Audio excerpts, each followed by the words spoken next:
Oh, what rippling muscles. When he's taken into a back alley to be rubbed out, Lee quickly turns the tide.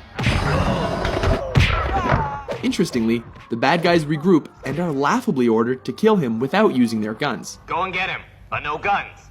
This allows Lee to pull 2 sets of nunchucks out of nowhere. Get him! And whoop the thugs good and proper. No, for real though, where did he get those?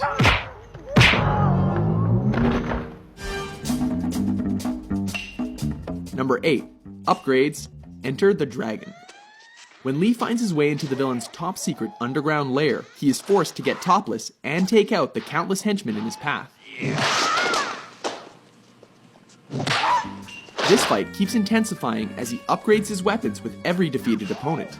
These include a stick, metal rod, and finally, nunchucks. It's almost a shame the bad guys eventually stopped coming, because this could have gotten a lot crazier.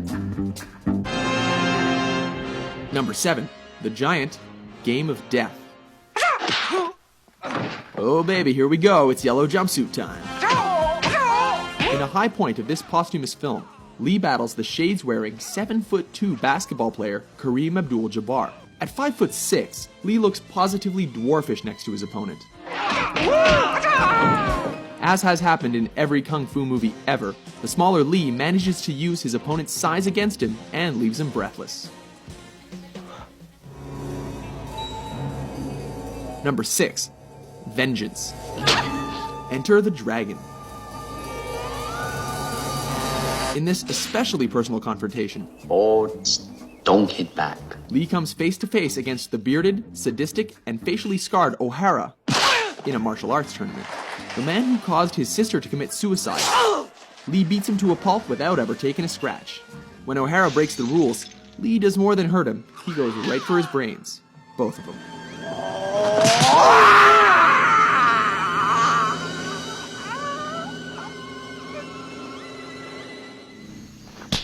Number 5. Facing Petrov. Let me take care of him.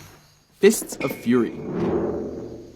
This flick sees Lee on a quest for revenge against those who killed his master. This leads him to face Petrov, a sinister, suspender-wearing Russian, played by Robert Baker, one of Lee's own Jeet Kune Do students.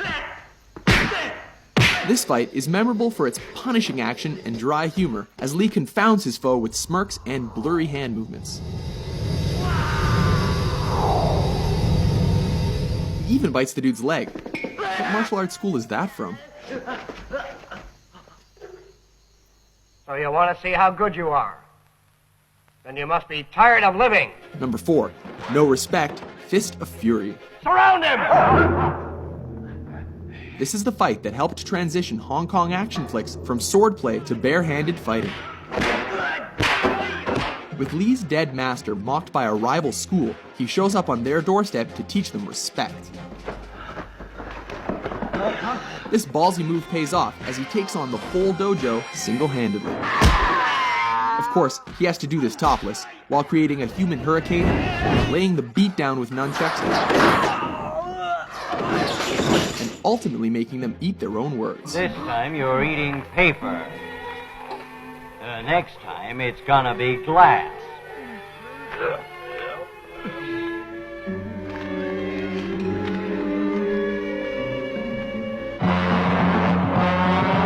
Number 3.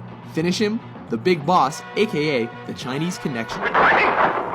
This classic sees Lee as a man who has sworn an oath of non-violence, but is forced to break that pledge in a big way.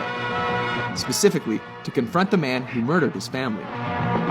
Ultimately, Lee manages to win by deflecting a knife throw, before going Mortal Kombat and thrusting his fingers into his enemy's chest.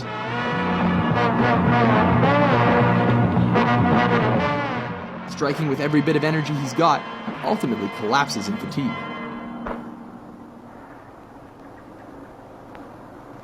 You have offended my family, and you have offended the Shaolin Temple. Number 2.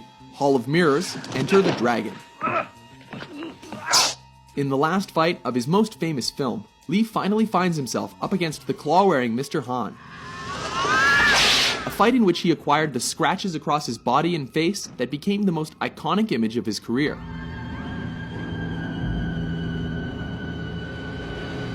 The fight goes totally surreal when he's led into a chamber of mirrors and forced to defy superstition.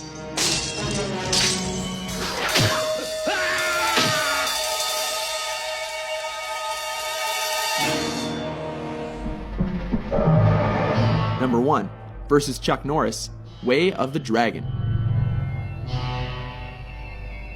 Taking the top spot on our list is cinema's ultimate East versus West showdown that pitted Lee against Norris in the Roman Colosseum. Everything here is legendary, from Lee's crackling preparation to systematically coaxing, taunting, and tearing down his opponent under the watchful eye of a stray cat. A grueling encounter, neither opponent shies away from fighting dirty.